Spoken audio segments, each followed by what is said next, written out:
ബഹുമാനപ്പെട്ട എൻ്റെ ഏട്ടനെന്ന് ഞാൻ വിളിക്കുള്ളൂ. കാരണം എൻ്റെ കൂടെ പറഞ്ഞപ്പോൾ നമ്മുടെ അഡ്വക്കേറ്റ് ശ്രീ പ്രകാശ് ഏട്ടന് ഞാനും അദ്ദേഹം കൂടി യാദൃശികമായിട്ടാണ് പരിചയപ്പെടുന്നത്.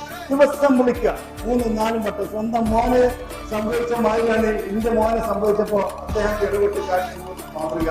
പിന്നെ ഞാൻ അദ്ദേഹത്തിന്റെ ഒരാവശ്യമുള്ളവർക്ക് അദ്ദേഹം ആ നല്ല മനസ്സുള്ള മനുഷ്യനെ എല്ലാവരും മുന്നിലും തുറന്ന് കാണിച്ചു കൊടുക്കേണ്ട കടമ ഇരിക്കുന്നുണ്ട്. അതുകൊണ്ടാണ് ഞാൻ ഇവിടെ ഓടി എത്തിയത് സംഭവിച്ചത്. എത്ര നടത്തിയെങ്കിലും ഒരു കാര്യങ്ങൾ ഇടപെട്ടെങ്കിലും അത് എൻ്റെ പാർട്ടിക്കാരനെന്നുള്ള വോട്ട് കിട്ടുന്നുണ്ടല്ലോ, അത് അവസാനിപ്പിച്ചുകൊണ്ട് ജനങ്ങൾക്ക് ഉപകാരമുണ്ടോ, ജനങ്ങളെ കാര്യങ്ങൾ വന്ന് പ്രതിനെ നമ്മൾക്ക് സുഹൃത്തിനെ ഒപ്പം നിർത്തി. അതിന് ശേഷം പ്രകാശേട്ടൻ വരുത്തി.